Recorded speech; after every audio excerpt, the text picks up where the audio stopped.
Mas Agus melihat ini kira-kira pimpinan KPK yang terpilih sekarang ini gimana? Apa bisa lebih bagus dari sebelumnya? Kayak misalnya Pak Setio Budi ini kan masih jenderal aktif ya, pangkatnya bintang 2. Nah bagaimana kalau nanti dia mau menyelidiki kasus korupsi yang melibatkan jenderal-jenderal di atas dia bintangnya. Korupsi itu bisa terbongkar karena ada whistleblower gitu, peniup peluit atau istilahnya yang membocorkan informasi. Yang terutama orang dalam biasanya. Betul, pasti. Kalau tidak salah kan Pak Yusril dan pimpinan KPK yang mau melakukan revisi itu. Nah menurut saya nggak usah menambah pekerjaan baru dulu deh. Jadi pekerjaan rumah yang lama yang belum selesai dirapikan dulu. Apa itu? Ya RUU perampasan aset. Ya semoga oknumnya tidak satu institusi. Jadi kalau satu institusi oknum semua, repot pelaku semua. Jadi semuanya oknum gitu ya.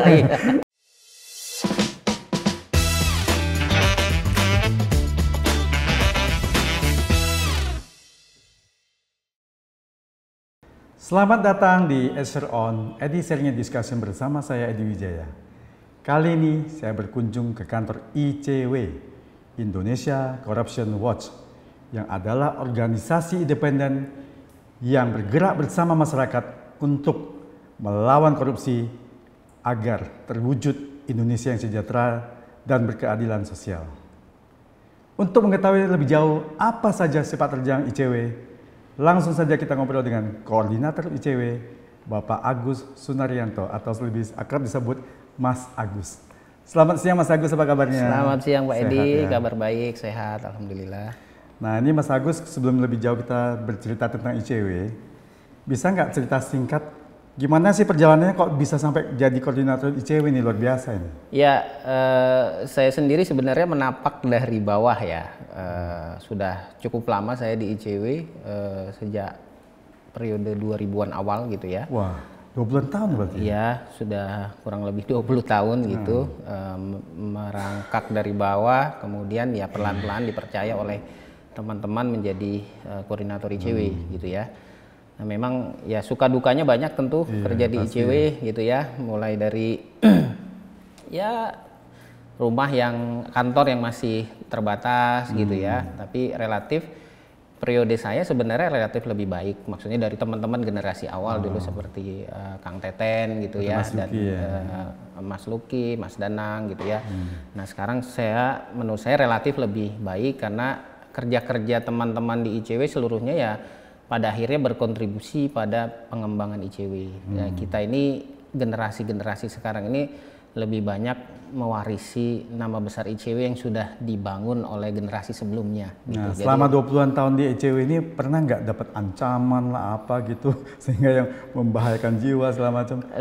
Praktis sih sebenarnya kalau saya pribadi enggak ya. Jadi memang dinamika kerja di ICW banyak dinilai orang, wah karena ini mengungkap korupsi itu pasti nanti akan ada intimidasi. Sebenarnya enggak juga. Pasti banyak gitu pihak yang tidak suka. Bahwa ada yang tidak suka, ya pasti ada. Tapi kerja dimanapun kan selalu ada ya. Walaupun relatif resiko kerja di ICW karena berhubungannya dengan pejabat publik, aparat penegak hukum, ya seringkali memang sedikit banyak ada, tapi yang saya rasakan selama ini jujur saja kalau diintimidasi belum pernah. Tapi kalau di hacking kayak gitu ya, misalnya WhatsApp-nya, Telegram, media sosial dan lain-lain itu pernah. Tapi buat kami semua di ICW itu memang setelah kita pertama kali kerja di ICW itu sudah ditanamkan sejak awal ya jangan pernah takut. Karena kita meyakini bahwa kerja-kerja kami ini untuk terlibat dalam gerakan anti korupsi selalu saja ada resiko itu, walaupun pada prakteknya juga ada beberapa teman-teman yang misalnya dikriminalisasi, kemudian bahkan ada dulu pernah kasus yang terkena fisik ya karena mengungkapkan sebuah kasus, ya tapi buat kami ya kami tidak akan pernah berhenti. Karena sekali lagi ini bagian dari sumbangsi kami sebagai warga negara untuk terlibat dalam gerakan anti korupsi. Ya, seperti tadi yang tujuannya ICW dalam untuk membuat Indonesia menjadi sejahtera dan berkeadilan sosial. Betul, luar biasa. betul. Mas Agus lihat kira-kira tren ke 2025 ini korupsi ini akan bisa turun atau malah tetap sama atau malah meningkat? Ya, jujur saja kalau menurut saya situasinya tidak akan jauh berbeda ya. Bahkan bisa saja nanti kecenderungannya indeks persepsi korupsi kita bisa saja semakin turun gitu, karena belum banyak perubahan-perubahan yang dilakukan oleh Pak Prabowo, karena sekali lagi dia kan baru diangkat baru diangkat. Jadi lebih banyak kan statement yang menyatakan bahwa saya punya komitmen terhadap pemberantasan korupsi. Nanti kabinetnya, menteri-menterinya itu jangan mengambil uang dari APBN gitu ya, korupsi lah, harus melakukan pemulihan aset dan lain-lain. Tapi sekali lagi ini baru level statement. Nah kita tunggulah nanti 100 hari masa pemerintahannya, dan kira-kira untuk mengawal pemberantasan korupsi itu kebijakan apa yang akan dikeluarkan oleh Pak Prabowo gitu terkait ini. Karena sekali lagi kita belum bisa mengukur nih. Padahal IPK kita itu, indeks persepsi korupsi kita itu masih stagnan 34 nih. Ya betul, dari tahun 2022 hingga 2004 nih stagnan terus di 34. Betul, sebenarnya kita pernah mengalami puncak sampai level di angka 4 ya. Di eranya Pak Jokowi, 40 gitu. Ketika terjadi peralihan dari Pak SBY ke Pak Jokowi, kan Pak Jokowi itu mewarisi IPK-nya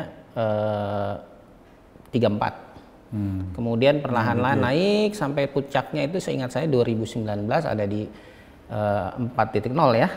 Nah, tapi setelah itu di periode kedua justru turun. Apakah itu berhubungan dengan setelah ada perubahan Undang-Undang KPK tahun 2019 itu? Nah, menurut saya salah satunya kontribusinya di situ, karena sekali lagi KPK kan dianggap sebagai institusi yang menjadi bagian dari anaknya reformasi. Dan kecenderungannya setelah KPK terbentuk itu membuat koruptor mungkin takut gitu ya, karena hampir semua pelaku korupsi dewan kayaknya kalau dibandingkan dengan KPK di negara lain bahkan tidak ada tuh yang pernah sampai menjerat Gubernur Bank Indonesia gitu. Kalau dulu Pak SBY kan bahkan besannya Pak SBY itu kan dijerat oleh KPK ya, dan sangat banyak yang sudah terjerat, dan ini yang membuat KPK dicintai. Cuma sayangnya memang pelan-pelan saya menilai Pak Jokowi tidak lagi menjadikan pemberantasan korupsi menjadi hal yang utama gitu. Jadi lebih banyak berpersepsi bahwa penegakan hukum termasuk lewat OTT itu mengganggu pemberantasan korupsi gitu. Apalagi Pak Jokowi kan waktu itu punya prioritas untuk pembangunan infrastruktur gitu ya, PSN. Nah, seringkali dalam kasus-kasus itu terjadi korupsi dan KPK melakukan OTT dan lain-lain gitu. Nah, ini yang kemudian dianggap wah, kok KPK malah merusak nih agenda pembangunan infrastruktur. Nah, kami curiga karena persepsi yang salah seperti itu membuat KPK dilemahkan. Dengan cara apa? Pertama ya tentu dengan merevisi undang-undang yang lama 30 2002 diganti menjadi undang-undang yang baru 19 2019 gitu. Nah, tidak itu saja, orang-orang yang dianggap berintegritas justru dieliminasi dari KPK. Lewat tes wawasan kebangsaan itu, pakai dibuat bumbu-bumbu seolah ada Taliban di KPK. Ada radikalisme betul, dan pada akhirnya orang-orang yang berintegritas ini dikeluarkan, dieksklud dari KPK. Ditambah lagi yang utama adalah memilih calon pimpinan KPK pada saat itu di 2019 yang track recordnya buruk. Gitu. Ya, juga ada Dewas lagi. Ada Dewas dan lain-lain, dan yang celakanya pada akhirnya terbukti kekhawatiran kita semua bahwa dengan pimpinan KPK pada saat itu pasti kredibilitasnya akan turun dan terbukti diperlemah dengan situasi di KPK internal sendiri, di mana Pak Firly Bahuri yang waktu itu pimpinan KPK ditetapkan sebagai tersangka korupsi dengan Pak SCL ya, menerima suap kalau tidak salah. Nah, itu yang menjadi sangat ironis menurut saya, karena ini lembaga korupsi tapi ternyata pimpinannya dijadikan tersangka kasus korupsi. Kan ironis sekali. Nah, ini yang membuat pada akhirnya situasi pemberantasan korupsi kita turun, karena lagi-lagi publik tidak lagi percaya terhadap KPK. Dan akhirnya secara internasional menurut saya itu berdampak kepada kepercayaan. Makanya setelah 2019 kan terus turun gitu. Walaupun ada sempat sekali naik di tahun 2021 atau 2021 seingat saya, terus turun 2022, 2023. Nah, di awal-awal Januari, awal tahun biasanya Transparansi Internasional akan mengeluarkan kembali IPK. Nah, saya khawatir itu akan turun karena sebenarnya kalau kita bandingkan dengan indeks-indeks lain, misalnya indeks kebebasan pers menurun, indeks demokrasi kita menurun. Nah, saya khawatir kemudian ini membuat tidak ada perbaikan gitu, termasuk di sisi anti korupsinya. Jadi ya kita harus siap-siap menghadapi situasi yang indeks kita turun. Sebenarnya di tahun 2022 lalu akhir ya, 2023 seingat saya, itu sempat pemerintah melalui Pak Mahfud MD, Menko Polhukam pada saat itu membuat semacam tim ad hoc, tim reformasi hukum untuk melakukan percepatan pemberantasan korupsi, percepatan reformasi hukum. Salah satunya adalah kontribusi di anti korupsinya gitu. Cuma kan terus kepotong karena ya Pak Mahfud harus mundur gitu jadi cawapres. Pada akhirnya ya walaupun sudah jadi rumusan hasil tim reformasi hukum ini kan ini harus dijalankan. Sepertinya sih menurut saya belum jalan dan belum efektif lah, gitu ya.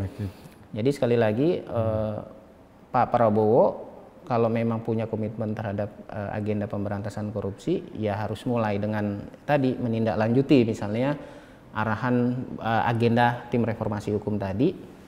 Kalau tidak ya nanti akan terputus lagi, mulai dari awal lagi gitu. Nah, yang paling aktual menurut saya yang baru-baru ini muncul adalah soal laporan LHKPN. Itu kan para menteri yang terpilih. Betul. Seingat saya kemarin Pak Nawawi ketua KPK ini kan mengumumkan ada sekitar 52 dari 127 yang belum melaporkan. Nah, kita harus tahu bahwa LHKPN ini merupakan instrumen untuk pencegahan korupsi. Karena setiap penyelenggara negara yang mau menjabat dia harus melaporkan dan ketika berakhir dia harus melaporkan juga. Sehingga ada ukurannya. Ini orang mengalami peningkatan kekayaan pejabat ini apakah sesuai profilnya atau tidak dengan pendapatannya. Nah, sayangnya ada sekitar 52 atau ya sekitar 42% seingat saya yang belum melaporkan. Nah, kalau dari hal ini saja Pak Prabowo tidak segera mengambil langkah tegas terhadap menteri-menteri yang ini, menurut saya justru nanti kepercayaan publik terhadap Pak Prabowo akan semakin turun gitu. Nah, menurut saya yang harus bisa dipercepat adalah repotnya ini kan LHKPN mengacu pada Undang-Undang Penyelenggara Negara 2899 gitu. Cuma di undang-undang ini tidak ada sanksi hukum terhadap PN yang tidak melaporkan atau melaporkan tapi tidak akurat misalnya. Repotnya itu. Jadi itu harus disiasati oleh Pak Prabowo dengan membuat aturan sendirilah kepada menteri-menterinya misalnya untuk dinilai mana nih menteri-menteri saya yang tidak patuh terhadap LHKPN harusnya dicatat dan nanti harus jadi pertimbangan apakah menteri ini atau wakil menteri ini direshuffle atau tidak gitu. Karena ada loh yang melaporkan juga misalnya pembelian Fortuner hanya 6 juta gitu. Ya nggak mungkin. Ya nggak mungkin kan. Motor aja nggak dapat ya. Iya artinya sekali lagi orang-orang seperti ini yang sudah diberikan kepercayaan oleh publik termasuk kepada presiden misalnya memberikan kepercayaan tapi ternyata dia mengkhianati itu gitu ya. Nah, kalau mengkhianati itu amanah jabatan saja sudah berani dikhianati gitu ya. Apalagi nanti amanat rakyat gitu ya yang tidak pernah mengontrol. Menurut saya harus dimulai dari situlah. Perubahannya harus dilakukan dari orang terdekatnya Pak Prabowo dulu gitu. Terutama adalah menteri, wakil menteri atau yang setingkat menteri itu. Karena sekali lagi di peraturan KPK itu tahun 2020 seingat saya itu bukan 2020 tapi di Undang-Undang KPK. Di Undang-Undang KPK itu sudah diperluas, bukan hanya penyelenggara negara yang wajib melaporkan LHKPN, tapi di level eselon 2 pun harus wajib. Makanya ada muncul kasus-kasus kayak dulu Rafael Alun ya kan yang terjerat ya dia ternyata kan levelnya cuma eselon segitu terus kekayaannya luar biasa gitu. Nah, kalau yang di level penyelenggara negara saja memberikan contoh ketidakpatuhan, bagaimana yang ada di bawahnya? Kan biasanya kan bawahan akan mengikuti atasannya. Nah, kalau atasannya dianggap tidak patuh atau misalnya dia patuh melaporkan tapi banyak melakukan rekayasa terhadap laporannya, saya rasa itu akan membuat citra pemerintahan ini akan buruk gitu. Nah, jadi harus dimulai dari hal yang dasar dulu. LHKPN itu dasar gitu. Jadi menurut saya memang harus dimulai dari situ. Nah, kalau misalnya ternyata tidak banyak perubahan, menurut saya KPK harus mulai untuk berkoordinasi dengan PPATK untuk transaksi keuangan. Betul, memvalidasi ini ada informasi misalnya dari KPK LHKPN ini nggak benar nih. Udah PPATK kan bisa melakukan tracing dengan instrumen yang mereka miliki. Apakah memang orang ini nggak punya uang atau punya uang tapi disimpan di Cayman Island misalnya gitu kan, atau disamarkan dalam bentuk apapun. Nah, kalau ada temuan seperti itu, ya sekali lagi Pak Prabowo harus memastikan bahwa PPATK dilindungi, KPK dilindungi. Karena yang bermasalah bukan mereka, yang bermasalah kan pembantu-pembantunya gitu. Nah, itu menurut saya yang harus dilakukan ya. Mas Agus melihat ini kira-kira pimpinan KPK yang terpilih sekarang ini gimana? Apa bisa lebih bagus dari sebelumnya atau gimana menurut Mas Agus? Ya, sejujurnya tidak ada hal yang luar biasa sih dari pimpinan KPK yang sekarang. Yang kita soroti kemarin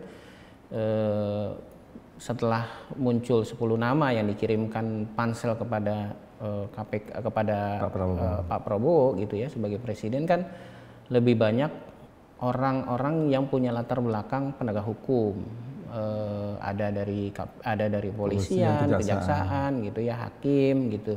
Sebenarnya kita masih berharap karena ada orang-orang di luar itu yang bisa masuk dari akademisi gitu ya, atau dari mantan-mantan pimpinan lembaga kuasi negara. Kita harap sih lebih lebih mewarnai KPK. Saya khawatir baik pansel ataupun DPR itu lebih punya perspektif seolah-olah ini KPK adalah jatahnya penegak hukum gitu. Saya khawatirnya begitu. Padahal KPK itu justru dibentuk untuk memberantas korupsi yang melibatkan penyelenggara negara dan korupsi yang melibatkan aparat penegak hukum gitu. Jadi kalau kemudian pimpinannya wajib dari aparat penegak hukum, saya khawatir nanti muncul COI gitu. Kayak misalnya Pak Setiobudi ini kan masih jenderal aktif ya. Dia dijadikan irjen di Kementan sebelum jadi pimpinan KPK, pangkatnya bintang 2. Nah, bagaimana kalau nanti dia mau menyelidiki ada laporan dari masyarakat misalnya kasus korupsi yang melibatkan jenderal-jenderal di atas dia bintangnya. Apakah mampu atau tidak? Makanya kami merekomendasikan supaya ya sudah pensiun saja, ajukan pensiun, keluar dari institusinya gitu, supaya agar ada betul tidak ada potensi konflik kepentingan gitu, sehingga dia berani dan jangan berharap lagi hanya nonaktif, nanti giliran selesai balik lagi ke institusi awal ya. Kalau di level penyidik masih oke lah gitu ya, penyidik atau di level deputi ada masalah, tapi ya seharusnya sih kita berharap leveling pimpinan itu ya harus berhenti dari jabatan aktif dia di institusi lain gitu, untuk memastikan adanya objektivitas, menghindari konflik kepentingan gitu ya, supaya benar-benar KPK ini bisa berjalan secara optimal gitu. Kalau enggak ya orang selalu pasti akan curiga, misalnya tiba-tiba ada kasus di kepolisian misalnya atau di kejaksaan, bukan karena ada intervensi, bisa saja karena memang buktinya nggak ada gitu ya, buktinya kurang lengkap misalnya. Tapi karena publik tidak tahu, pada akhirnya kan publik menilai ya itu kan karena mereka nggak berani. Bisa menjadi kesan ke situ padahal memang tidak ada bukti gitu. Betul. Jadi mari kita sama-sama jaga marwah dari KPK ini gitu, agar publik benar-benar percaya kembali kepada KPK. Karena survei sebuah lembaga itu kan sekarang memosisikan KPK, seingat saya berada di peringkat ke-7 gitu, jauh sekali. Dulu kan biasanya kalau nggak peringkat 1 peringkat 2 gitu ya. Sekarang belakangan bahwa ini di bawah kejaksaan dan kan kepolisian. Kejaksaan sekarang udah getol-getol nih, banyak korupsi yang dia betul mereka ungkap tuh. Betul. Dan, jadi sekali lagi pada akhirnya begitu. Ini KPK gimana sih? Kan berharap KPK itu menjadi avant-garde ya, ujung tombak dari penegakan hukum. Dia lahir karena kepolisian dan kejaksaan atau institusi penegak hukum yang memang sedang mandak gitu ya, tidak mampu berakselerasi gitu. Tapi justru sekarang malah KPK-nya sendiri. Gitu. Nah, kalau memang sifatnya ad hoc, kalau kejaksaan kepolisian tidak maksimal, apakah KPK masih dipertahankan atau di? Ya, sebenarnya soal ad hoc atau tidak ad hoc ini KPK tidak ada kita pernah juga melakukan kajian di mana sih, kan banyak persepsi publik seolah-olah KPK itu ad hoc. Kita telusuri dalam pembahasan di DPR atau pembentukan awal, sebenarnya tidak ada informasi soal ad hoc itu. Tapi sekali lagi pertanyaannya, dengan situasi sekarang apakah KPK harus dipertahankan atau tidak gitu.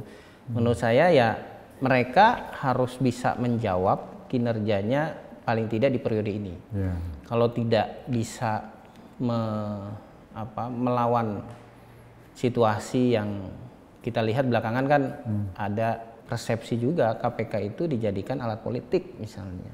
Nah, artinya paling tidak mereka harus konsisten meningkatkan kembali kinerjanya, menunjukkan bahwa mereka tidak menjadi alat politik, tidak bisa diintervensi, benar-benar independen. Saya yakin publik akan percaya kembali kepada mereka. Tapi kalau enggak, menangkap anggota DPR aja nggak berani, ya udah lebih baik kita jawab saja nanti di waktu. Saya yakin nanti pada akhirnya publik sendiri akan minta bubar gitu. Nah, ini satu lagi tentang legalitas nih, karena ada yang berpendapat bahwasanya pansel KPK yang karena dipilih oleh satu presiden yang tadinya putusan MK kan nggak bisa memilih 2 periode pansel KPK ini, tapi itu terjadi gimana? Legalitas yang kedepannya gimana?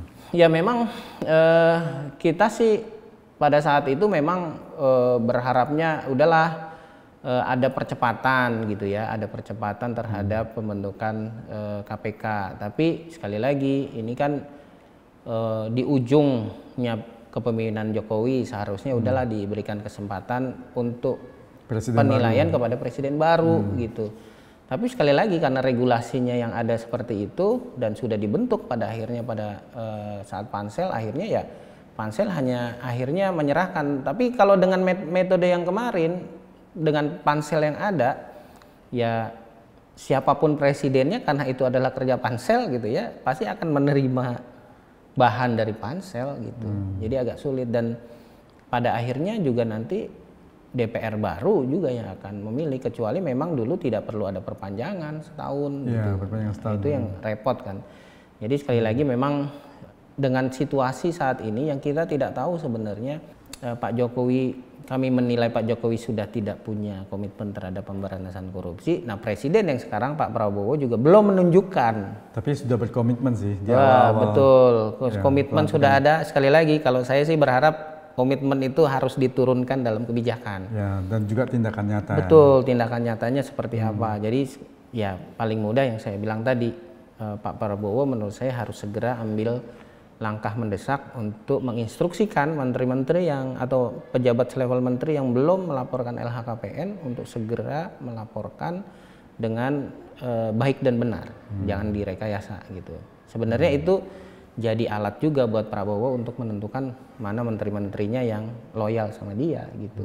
Karena kalau komitmennya bagus kan harusnya ya dia tunjukkan juga bawahannya itu terhadap Pak Prabowo bahwa ya saya komitmennya juga baik, ya harus tegak lurus dong sama presiden kan.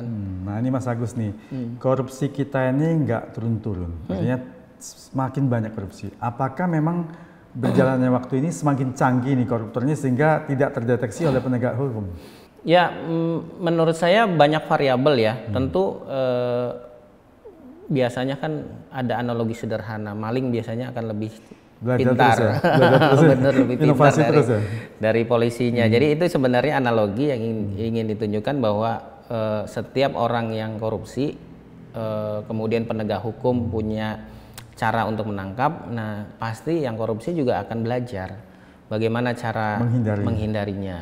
Jadi analogi sederhananya kan dulu transaksi biasanya kan lewat transfer tuh.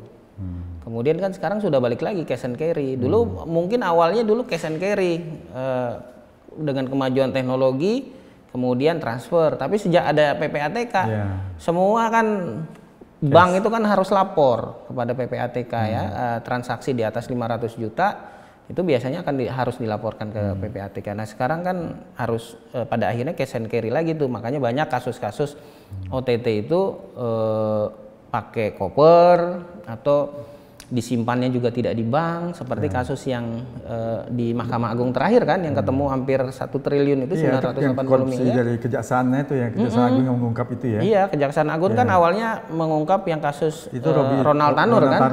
Ronald Tanur ada hakim yang di OTT di Surabaya, setelah diinterogasi ada kaitannya dengan orang pejabat di Mahkamah Agung, dan ketika digerebek kan hartanya, uangnya kan disimpannya di rumah gitu, bukan di safe deposit box, bukan di bank uangnya. Artinya secara pengetahuan mereka sadar kalau punya uang yang berlebih kemudian disimpan di bank pasti akan ketahuan. Tapi yang luar biasa itu kok angkanya fantastis ya, hampir 1 triliun loh. Iya. 900 sekian miliar plus emas 51 kilogram. Betul.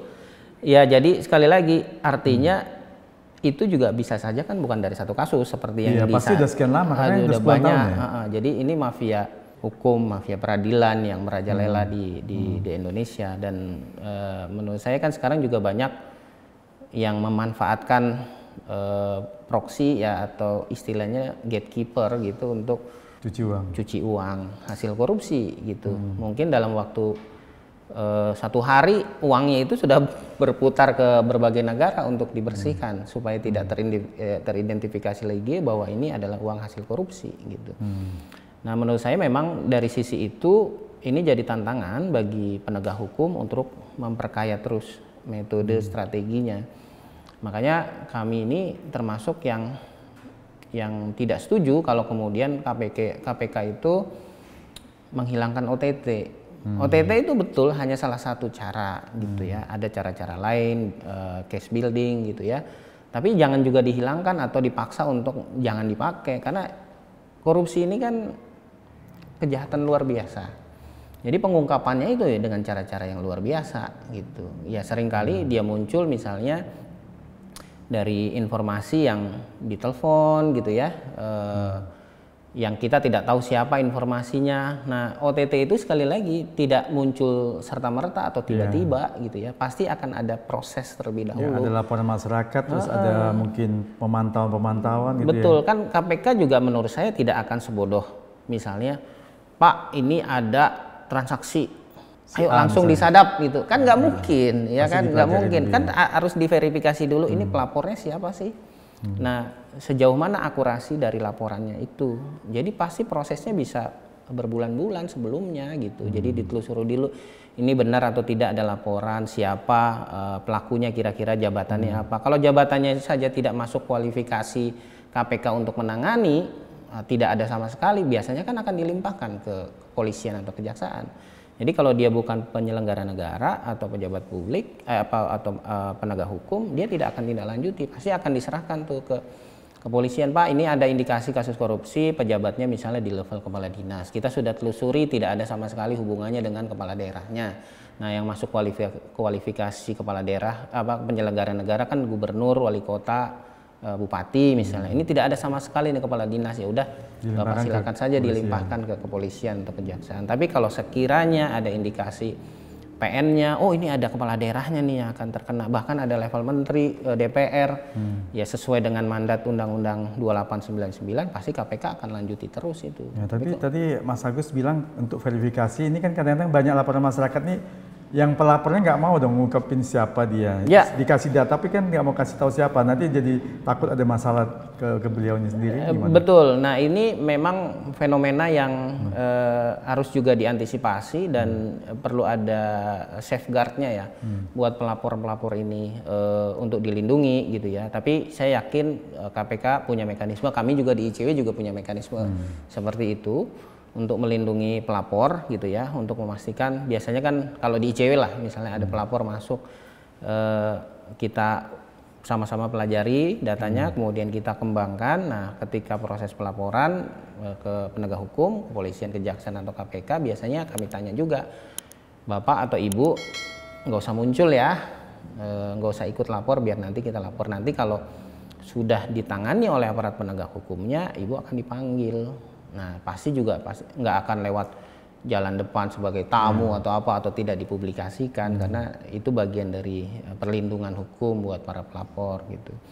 Nah, termasuk kami sendiri ya biasanya juga ditegur tuh sama teman-teman di KPK, Mas jangan diramein dong di media gitu, karena kalau diramein nanti kita sulit nyari datanya lagi, karena khawatir nanti tersangka atau calon tersangkanya atau pelakunya itu menghilangkan barang bukti. Oke, siap kayak gitu. Nah, kadang-kadang kita memang tidak menyampaikan hal-hal yang kira-kira itu datanya valid, informasinya valid, kemungkinan masih bisa dikembangkan kepada publik, kita tidak publikasikan, kecuali ya hasil riset gitu ya, hasil monitoring itu nggak ada masalah. Tapi kalau sifatnya kasus dan potensi itu untuk ditangani penegak hukumnya tinggi, kami tidak akan rame-rame gitu. Ya, tadi satu lagi yang Mas Agus sebut tuh, kalau sudah melaporkan ya terus diperiksa sebagai saksi meskipun tidak diumumkan, ini yang membuat keengganan masyarakat, Mas. Ya. Kenapa? Saya udah lapor dan dipanggil-panggil jadi saksi lagi, nanti salah ngomong saya pula jadi masalah, mencemarkan nama baik dan segala macamnya. Ini gimana nih? Mungkin barangkali data yang diberikan sudah lengkap, kan tidak perlu lagi mungkin memeriksa saksi, misalnya ya sudah lengkap data-datanya. Biasanya kan saksi ini akan ditanya apakah benar dia melihat langsung, tahu kejadiannya langsung, atau ini sebenarnya dia juga menerima dari orang lain gitu. Nah, biasanya akan diverifikasi oleh penegak hukumnya, Bapak melihat langsung nggak, karena sebagai saksi ya mengalami langsung, melihat langsung gitu. Kalau tidak melihat langsung, mengalami langsung, nah berarti Bapak bukan saksi utamanya nih gitu, berarti kira-kira ada nggak. Nah, untuk seperti itu memang nanti akan ada mekanisme di penegak hukumnya untuk melindungi mereka untuk tidak dikriminalisasi. Nah, justru memang jaminan untuk tidak dibuka siapa yang bocor dengan rahasia ini kan masih sulit. Mereka pada pasti takut. Ya kan, dia yang melaporkan. Ternyata karena yang biasanya yang melaporkan itu orang internal. Barangkali di kementerian atau dimanapun dia tahu si A yang melakukan, dia laporkan. Nanti laporan masuk ke atasannya, ini gawat nih, pindah ini. Ya, biasanya kalau yang sudah jadi whistleblower seperti itu memang tidak akan diungkap ya kepada publik, dan ya ini juga sudah dikasih garansi sama penegak hukumnya, Bapak jangan ngomong-ngomong gitu, apapun yang terjadi jangan muncul ke media, ya sudah kami akan verifikasi, Bapak nggak usah muncul gitu. Biasanya akan memberikan garansi seperti itu. Ya, tapi kalaupun tidak gitu ya, sampai akhirnya terbuka, ya biasanya akan ada resiko memang. Misalnya karirnya dihabisi, misalnya mau dimutasi, itu yang membuat keengganan, dimutasi atau ya dipindahkan atau nggak naik pangkat segala macam. Tapi sekali lagi, korupsi itu bisa terbongkar karena ada whistleblower gitu, peniup peluit atau istilahnya yang membocorkan informasi. Yang terutama orang dalam biasanya. Betul, pasti orang dalam atau misalnya pengusaha yang dikalahkan kalau pengadaan barang dan jasa, saingannya gitu ya. Tapi tanpa itu ya korupsi tidak akan pernah terbongkar gitu. Jadi kita memang berharap ada partisipasi dari publik, dan saya yakin pemerintah itu punya aturan ya, kalau seingat saya Perpres, saya lupa, tapi tahun 2018 kalau tidak salah, itu memberikan jaminan bahkan award kayak semacam reward gitu ya, sekitar 200 juta maksimum kepada pelapor yang memang laporannya itu berhasil ditindaklanjuti dan korupsinya bisa diselamatkan oleh negara. Tapi rewardnya diam-diam dong berarti? Iya, pasti diam-diam. Iya, kalau ketahuan, oh ini pelapornya. Karena kalau enggak juga, kalaupun tidak ada ancaman, biasanya itu akan saling klaim. Oh itu laporan saya karena berharap ada. Bisa jadi memang ada dua pihak yang melaporkan hal yang sama kan bisa jadi.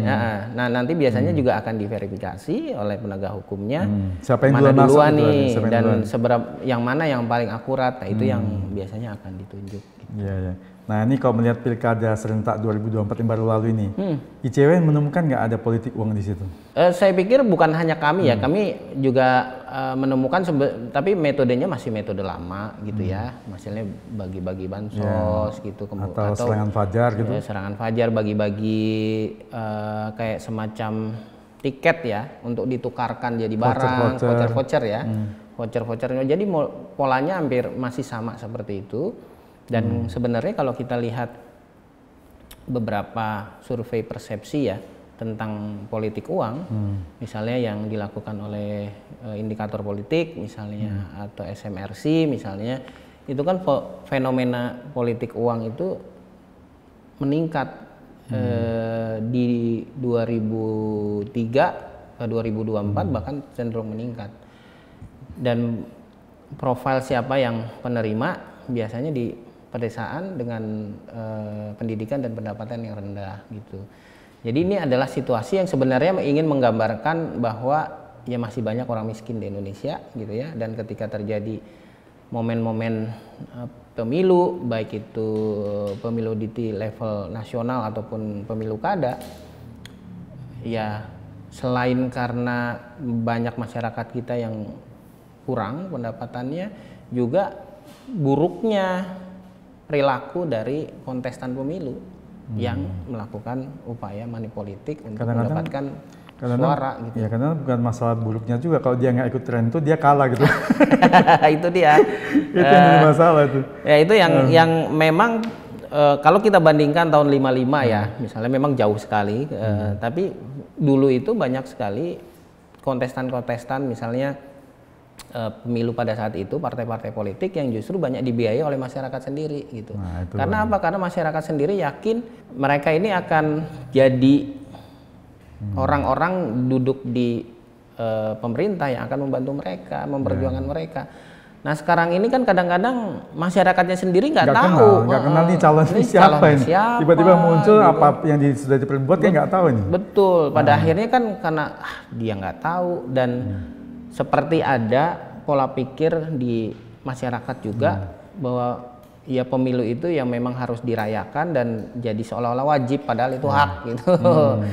Jadi seolah-olah ya sudahlah yang penting saya nyoblos dapat duit terus saya pilih dia padahal kita nggak kenal. Nah itu yang repot menurut saya, dan strategi tim pemenangan pemilu kan canggih ya Pak ya. ICW belum punya kajian nih harusnya ke depan pemilu seperti apa, pilkada seperti apa gitu. Secara spesifik sebenarnya ada kajian-kajian yang ini kan pemilu periode 5 tahunan dan kita sudah lakukan pemantauan, kemudian bikin analisis soal dana yang mereka terima misalnya dari mana saja, bahkan kita melakukan uji akses terhadap keuangan partai politik gitu. Jadi kita pengen tahu sebenarnya partai politik itu terbuka atau enggak pengelolaan keuangannya. Ya, tapi 5 tahunan dari dulu sekarang gitu-gitu juga sama masih juga. Sama. Caranya sama aja. Polanya sebenarnya masih sama. Jadi kalau sekarang kecenderungannya misalnya pemilihnya semakin turun, partisipasinya semakin turun, jangan-jangan memang masyarakat sudah mulai lelah dengan situasi itu aja udahlah ini, malas lah, gitu. nggak usah nyoblos. Iya, saya ikut pemilu,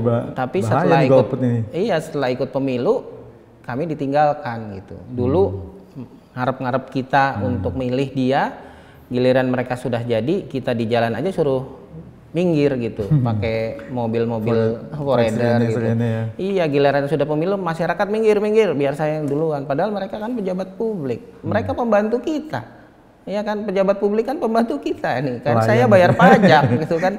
Mereka yang saya bayar untuk melayani kami, kita yang sebagai tuan malah diusir gitu, dipinggirkan gitu ya. Itulah dunia sudah kebalik-balik gitu ya. Mereka sudah jadi pejabat publik, kemudian menggunakan aparatur penegak hukum untuk menekan kita, malah jadinya suruh minggir-minggir. Nah, ini ada satu hal yang menarik nih Mas Agus nih. Yang pilkada kemarin kan ada penangkapan seorang gubernur Bengkulu incumbent. Kan beliau Pak Rohidin Mirsya ya. Jadi beliau tuh buat kampanye itu dia mengumpulkannya dari kepala dinas. pejabat daerahnya supaya untuk membiayai kampanyenya itu. Nah, itu memang fenomena itu sering terjadi atau baru kali ini? Ya, itu sebenarnya bukan fenomena baru ya. Kalau kita lihat kasusnya Pak SCL, Yassin Limpo, itu kan juga sama. Jadi dia minta kepada saya agak lupa sekjen atau dirjennya gitu. Kalau di total-total kan miliaran itu kepada kepala bagiannya. Yang lebih kacau kan untuk kepentingan pribadi ya, bahkan untuk keluarganya, untuk beli kosmetik dan lain-lain gitu. Ini kan situasi yang sebenarnya menurut saya fenomena gunung es sih. Jadi dia hanya kelihatan di bagian kepalanya saja, di atasnya saja, puncak gunung esnya kelihatan. Sebenarnya itu sampai bawah gitu. Jadi banyak modus-modus yang dilakukan oleh kepala daerah, terutama incumbent untuk mencari pendanaan politik gitu. Misalnya tadi dengan meminta dinas-dinas mengumpulkan uang untuk biaya politik dia, atau dinas-dinas disuruh apa?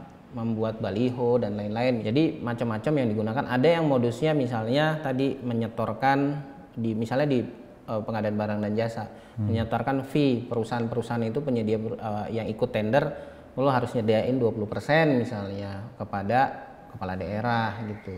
Jadi itu formalitas saja tuh sekarang seolah-olah ada praktik pengadaan barang dan jasa, padahal sebenarnya pemenangnya sudah ditentukan sebelum. Formalitas lelang tapi sudah ditentukan. Sudah ditentukan. Ujung-ujungnya mereka dimintai setoran aja. Nanti dibikinlah arisan. Nah, misalnya perusahaan ini sekarang yang menang, besok gantian ya perusahaan yang lain gitu. Jadi intinya semua harus nyetor. Itu masih penting Mas Agus kalau giliran. Yang terjadi kan memang gilirannya satu grup pula itu. Nah, yang itu punya sudah, satu orang. Itu sudah lebih parah lagi. Ada juga yang modelnya nggak di pengadaan barang dan jasa tapi tender kepala dinas misalnya. Pejabat untuk pejabatnya disuruh kalau kamu mau jadi pejabat di sini ya kamu harus nyetor gitu.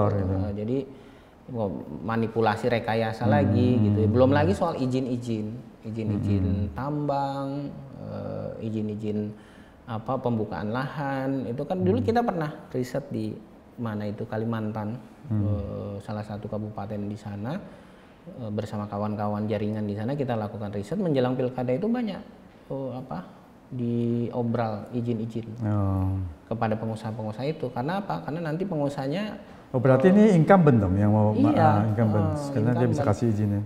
Jadi memang biasanya peluang incumbent itu lebih besar. Potensi menangnya lebih besar karena selain dia dan tadi mengambil uang dari dana APBD, bahkan dari setoran-setoran pengusaha-pengusaha yang ikut perizinan kayak gitu. Jadi makanya incumbent itu seringkali menang. Tapi ada juga memang incumbent yang menang karena prestasi yang bagus. Betul. Bukan karena politik uang, ada juga ya. Sehingga rakyatnya mencintainya beliau, bisa saja. Nah di Jakarta ini juga kan kemarin kayaknya seingat saja sejarah di Jakarta itu belum ada incumbent yang menang ya.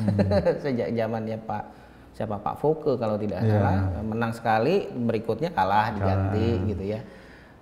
Jadi Jokowi kan pada waktu itu, kemudian Ahok jadi pengganti, kontestasi lagi kalah, ganti Pak Anies gitu kan. Pak Anies kan kemarin nggak dapat kursi, nggak dapat lapak untuk nyalon gitu ya. Nah ini tentang satu lagi nih KPK ini tentang yang lagi hot juga nih, Harun Masiku ini. Dari dulu nggak ketangkap.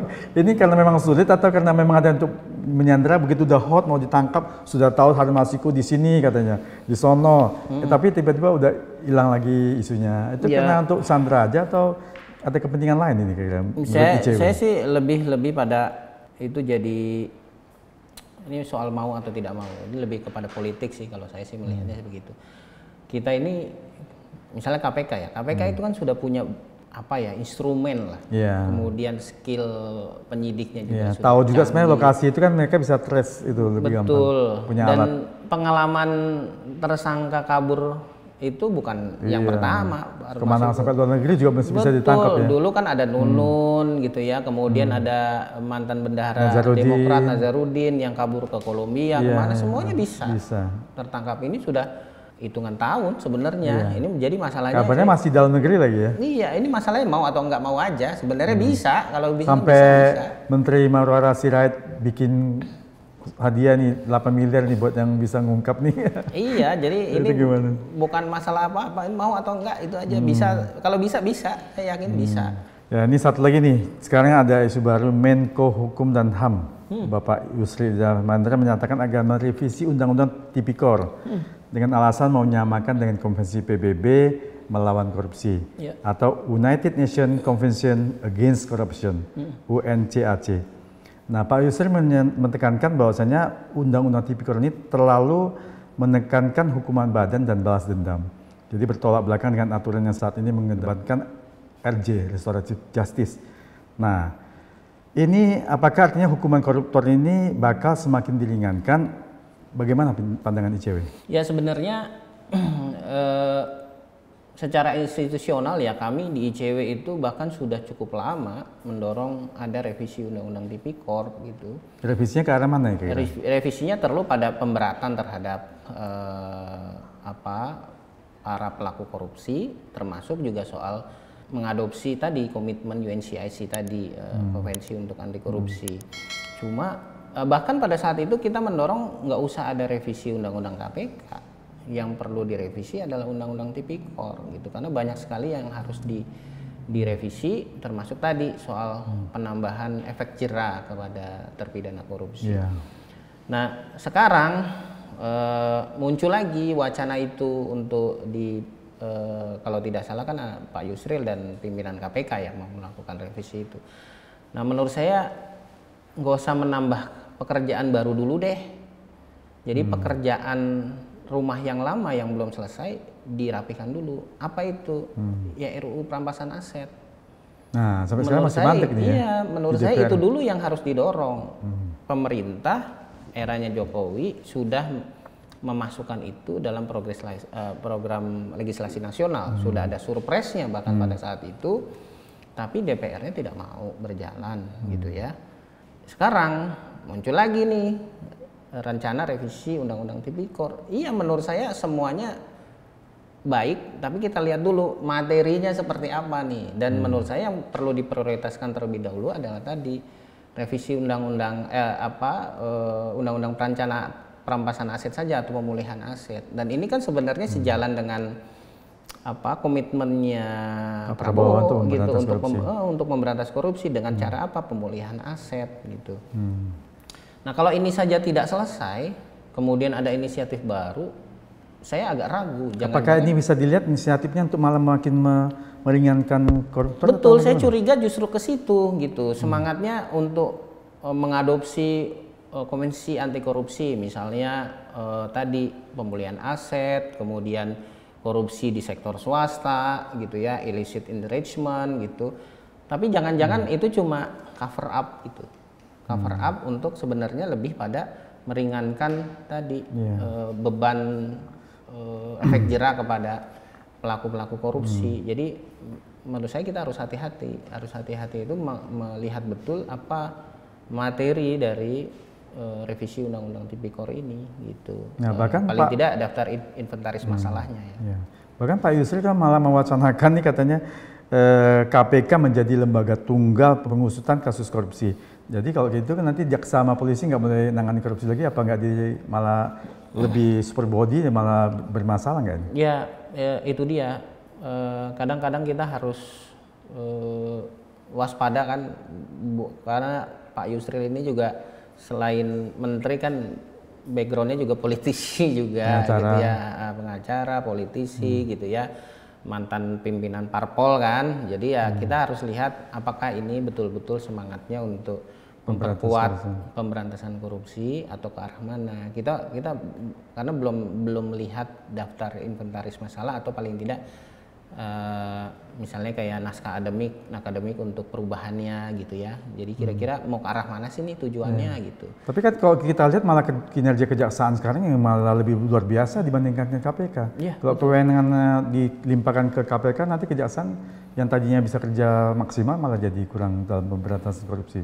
Iya, makanya kita kan harus melihat dulu ya, kira-kira ini arahnya kemana ini. Karena kita belum tahu apakah ini sebenarnya memang benar-benar untuk pemberantasan korupsi atau tidak gitu.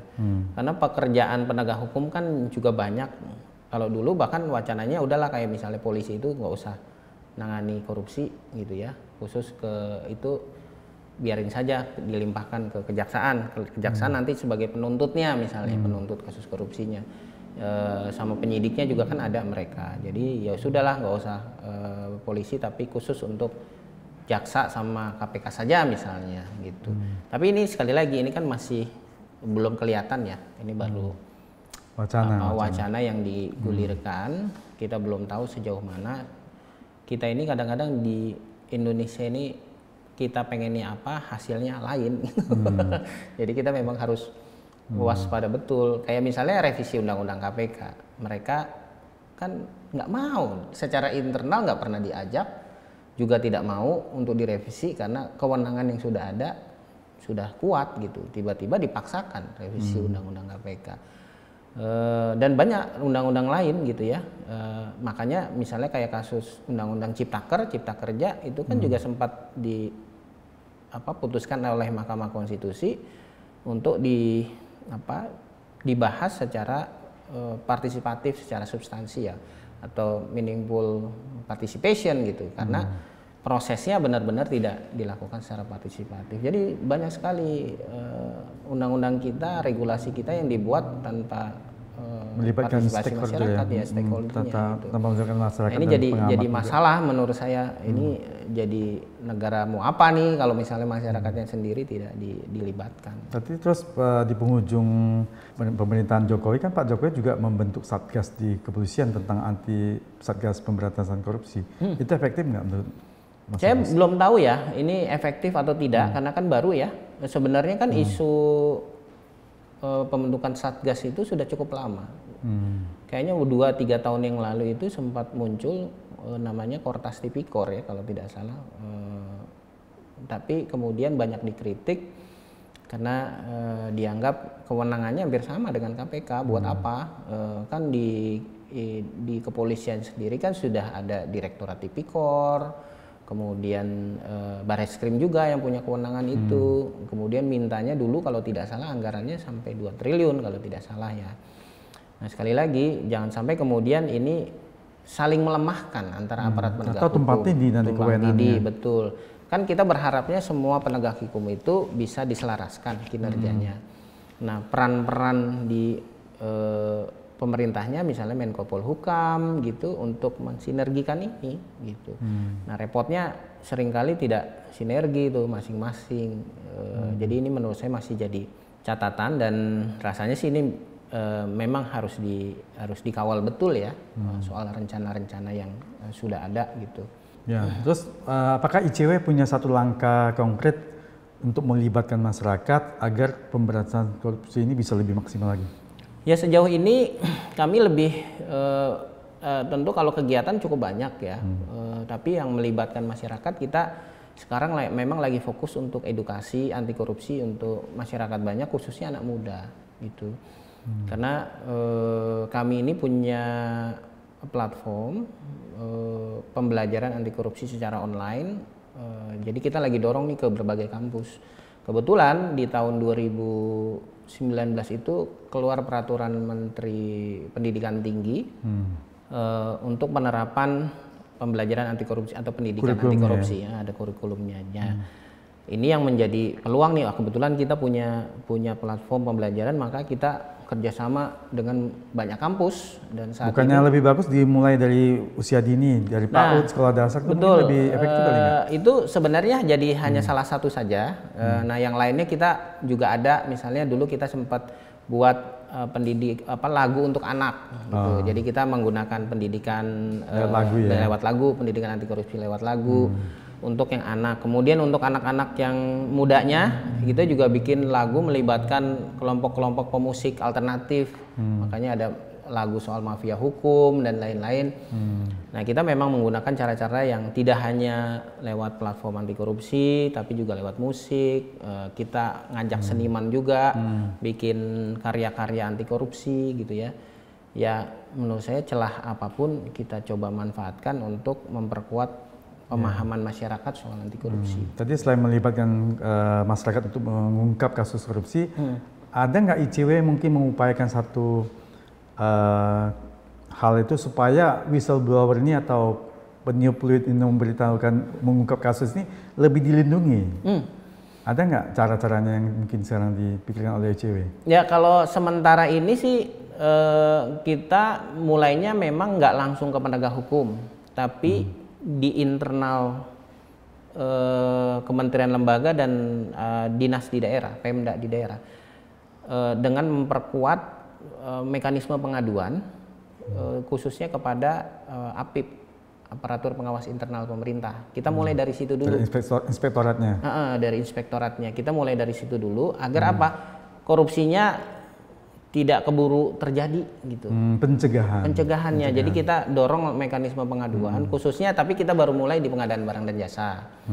Jadi sekarang ini kita sedang mulai di beberapa pemerintah kabupaten kota gitu untuk uji coba nih, kerjasama juga dengan LKPP, Lembaga Kebijakan Pengadaan Barang dan Jasa Pemerintah, agar pengaduannya itu bisa terintegrasi dengan mereka gitu. Nah kita mulai dari situ.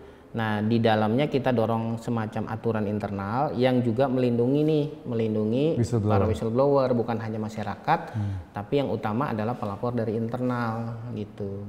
Misalnya yang penting jangan dilihat dulu namanya anonim, tapi dilihat dulu data yang dilaporkan valid atau tidak. Valid atau tidak. Kalau misalnya datanya itu valid, ya tindak lanjuti siapapun pelapornya gitu. Entah itu anonim atau enggak. Kalau dari internal kan biasanya memang anonim. Tadi itu kalau anonim harusnya tidak usah verifikasi, tapi proaktif yang cari sendiri datanya. Betul, karena sekali lagi kan mereka pengawas tuh, ya tugasnya pengawas ya mencari data, menelusuri, memvalidasi kebenaran atas informasi yang mereka terima gitu. Jangan ini anonim nih nggak jelas. Kadang-kadang kan mereka suka bilangnya ini anonim nggak suka, udahlah ada. Padahal di situ lebih akurat lagi datanya. Betul, makanya menurut saya memang yang harus dilihat itu datanya terlebih dahulu. Kan belakangan kan ada rencana kejaksaan kalau tidak salah tidak perlu melakukan penanganan kasus korupsi selama pilkada. Wah, itu kan kacau menurut saya. Sampai harus nunggu sampai diumumkan dia kalah baru boleh diperiksa kan itu. Iya, itu keburu buktinya dihilangkan. Nah, itu juga yang menjadi masalah kan kemarin yang Gubernur Bengkulu incumbent itu juga pengacaranya kan protes. Ini kan masih dalam masa pilkada, tinggal pencoblosan kok ditangkap nih, kan ada aturannya nggak boleh ditangkap katanya. Ya itu dia yang menurut saya jadi polemik kan. Seharusnya tidak perlu diungkapkan. Kalau memang mereka punya rencana untuk hold dulu, nggak usah diungkapkan ke publik. Itu kan seperti memberikan jalan untuk orang korupsi gitu malah. Mumpung tidak ditangani nih sama ini, mari kita sama-sama korupsi. Punya waktu hampir 1 tahun itu ya. Iya, jangan-jangan ya entah itu mereka jadi sebuah strategi ya. Bisa saja kan itu strategi bagi aparat penegak hukum.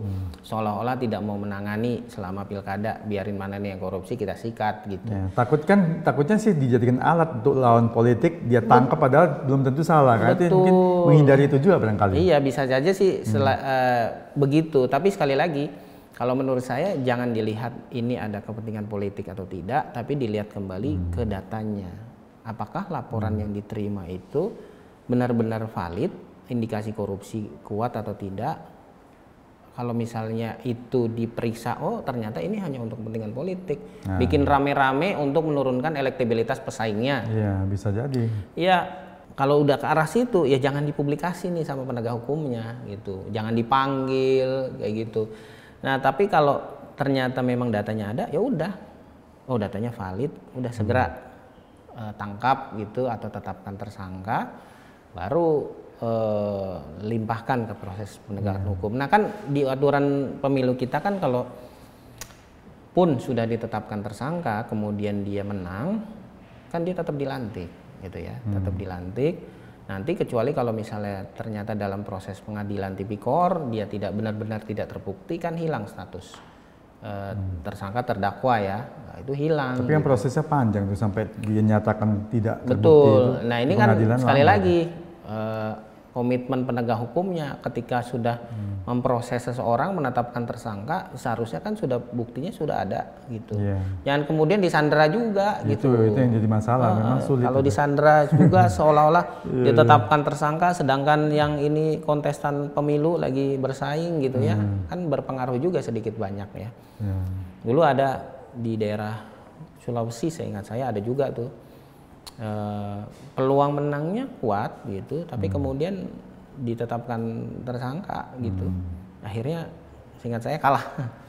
Apakah itu di situ ada unsur dari ICW melihat itu ada unsur dijegal atau memang objektif memang benar-benar melakukan kriminal? Ya, repotnya kita ini di ICW seringkali kita tidak memiliki data yang sama dengan penegak hukum ya.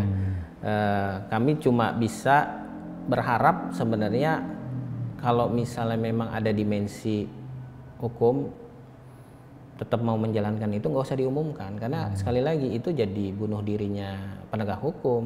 Misalnya kami tidak akan menelusuri, menangkap calon yang melakukan korupsi di masa pilkada gitu, ya nggak usah diumumkan itu, karena nanti justru sekali lagi akan jadi bumerang ketika melakukan penangkapan. Loh kan kemarin sudah menyatakan itu, ini penangkapannya sah atau tidak gitu kan, jadi ya, nanti bisa kalah di peradilan kalau prosedurnya salah ya. Bisa jadi begitu, nanti kan jadi amunisinya pengacara, tersangka gitu. Nah ini karena keterbatasan waktunya nih Mas Agus ya.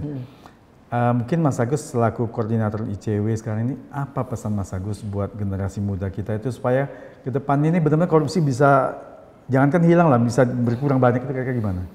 Ya menurut saya sih harus zero tolerance ya terhadap praktek korupsi gitu atau perilaku korupsi gitu. Nah ini harus dimulai sama anak-anak kita, anak-anak muda gitu ya, untuk tidak pernah mentolerir terhadap perilaku koruptif. Apa perilaku koruptif? Misalnya tadi kalau di kampus nyontek atau beli nilai dan lain-lain, menurut saya ya itu salah satu bentuk perilaku koruptif. Mungkin yang paling sederhana kasih hadiah ke dosennya. Karena itu salah satu kalau dosennya ASN itu masuk kategori gratifikasi. Nah kalau misalnya dosennya tidak melaporkan dalam waktu 1 bulan ke penegak hukum, itu bisa dianggap menerima suap. Kalau terbukti melanggar tugas dan wewenangnya sebagai dosen, ternyata dia memang memprioritaskan anak ini karena sudah ngasih uang nih atau ngasih sesuatu, saya kasih nilainya, bisa dibuktikan oleh penegak hukum, itu bisa kategori suap gitu. Artinya kalaupun nanti dia tidak diproses di penegak hukum, misalnya sanksinya ringan, misalnya apa, paling tidak sanksi akademis, bisa saja nanti jabatan dosennya dikenai sanksi gitu ya, tidak boleh mengajar kah, atau dimutasi atau bahkan diberhentikan gitu.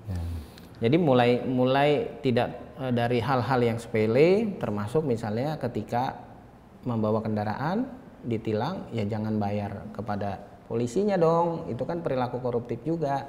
Ya sudah, kalau dikasih apa itu surat tilang dia urus ke pengadilan atau cuma ke kejaksaan. Repot biasa Mas Agus, masyarakat nih, waduh gua masih ke pengadilan lagi, ngurusin lagi, bayarnya lagi, ya udahlah nggak usah pusing-pusing, langsung ini aja, damai aja, kan repot itu urusannya. Nah itu kan seringkali yang pada akhirnya karena kita mulai mentolerir ya hal-hal yang sepele, akhirnya kebiasaan jadi yang besar.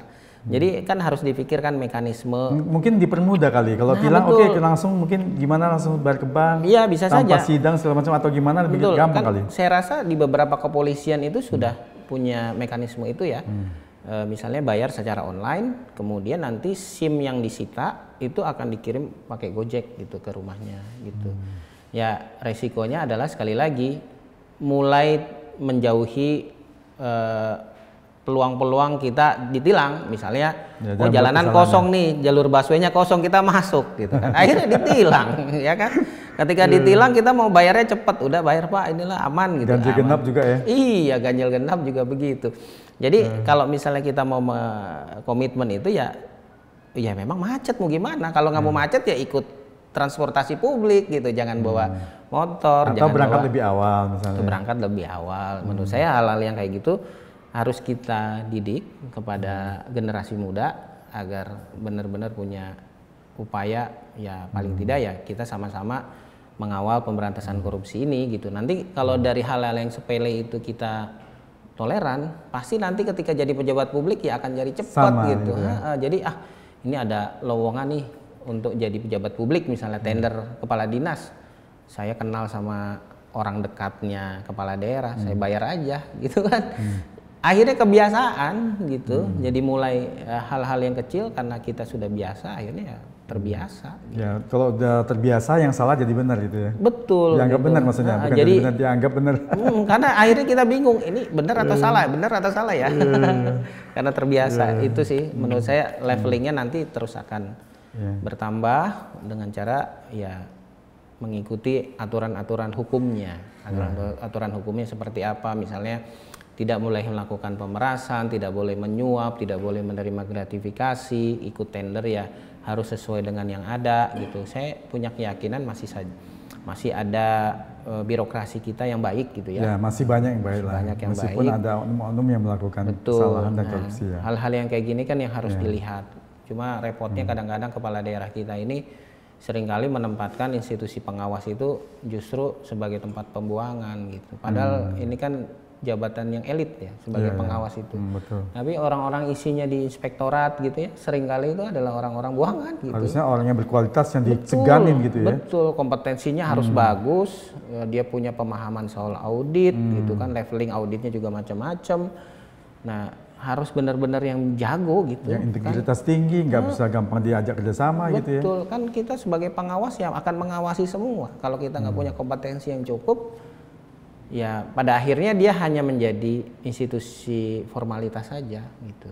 Karena saya curiga sih kadang-kadang jangan-jangan memang ini dibuat tidak berdaya gitu. Pengawas-pengawas internal ini dibuat tidak berdaya agar ya pelanggaran-pelanggaran di internal itu bisa mulus gitu. Nah, itu yang saya curiga. Tapi ya sekali lagi saya tentu berharap bahwa kepala daerah ini walaupun pada titik tertentu misalnya mereka melakukan pelanggaran gitu ya, komitmen korupsinya tetap anti korupsinya tetap harus ada gitu. Ya paling tidak itu dimulai kalau di lingkungan birokrasinya, pilih orang-orang yang punya integritas, punya keberanian dan kompetensi untuk melakukan pengawasan. Kalau perlu ini institusinya diperbanyak orang-orangnya, karena kan satu institusi mengawasi OPD yang banyak gitu ya, dinas-dinas yang banyak itu. Nah yang kan bukan hanya kasus korupsi, administratif juga ada yang diurusin gitu ya, macam bukan hanya pengadaan barang dan jasa, perjalanan dinas itu kan juga harus diperiksa. Uangnya, betul. Nanti kalau ada silpa, ada gak nih yang nggak ngebalikin ke APBD misalnya, kan itu juga harus diperiksa gitu, sisa lebih penggunaan anggarannya itu. Jadi banyak yang diurusi tapi kompetensinya nggak terlalu baik gitu.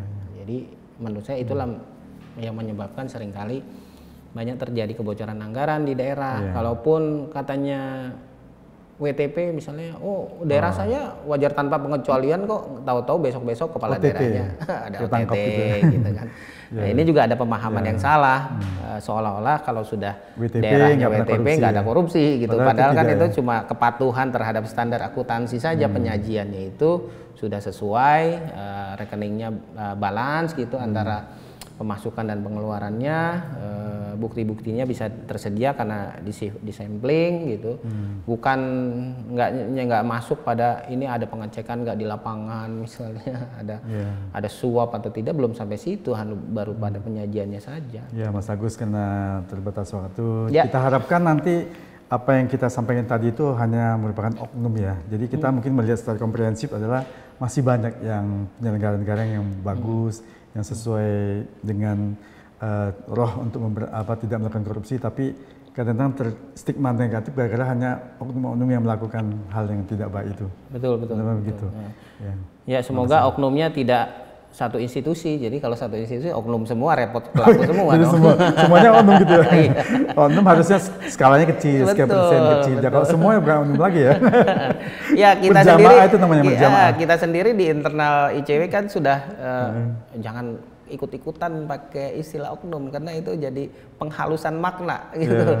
Jadi kalau misalnya ada anggota kementerian atau apa itu bukan oknum, pokoknya itu anggota kementerian di ini atau pejabat kementerian itu melakukan, atau di kepolisian itu bukan oknum polisi atau oknum TNI, itu anggota polisi yang melakukan kejahatan. Gitu. bahwa nanti yang lainnya masih banyak yang bersih, iya, tapi mereka kan anggota juga gitu. Jadi jangan ya kami sih sudah mulai menghindari itu. Juga diajari sebenarnya sama teman-teman di media ya. Khususnya di Aliansi Jurnalis Independen. Kita kan punya media sosial di ICW juga. Seringkali kita dikasih tahu, Mas, itu jangan pakai kata oknum tuh.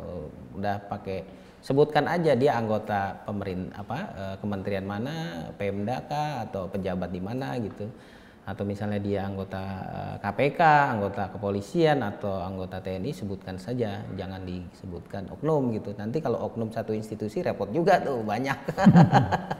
Iya Mas, Mas Agus, makasih atas waktu dan tempatnya yang luar biasa. Ya jangan sungkan-sungkan untuk mampir lagi ke makasih Mas Agus. ICW. Nanti tempat pertemuannya tetap ada di sini karena di sana khusus untuk kantor. Gitu. Iya, makasih Mas Agus. Ya, makasih. Sama-sama Pak Edi. Ya. Terima kasih.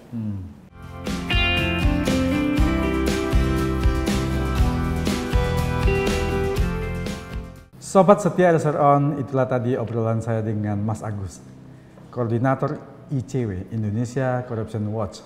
Semoga kedepannya negara Indonesia bisa benar-benar mengurangi atau bahkan hilang dari muka bumi Indonesia ini para koruptor yang melakukan korupsi, sehingga Indonesia bisa terwujud menjadi negara yang sejahtera, berkeadilan sosial dan makmur.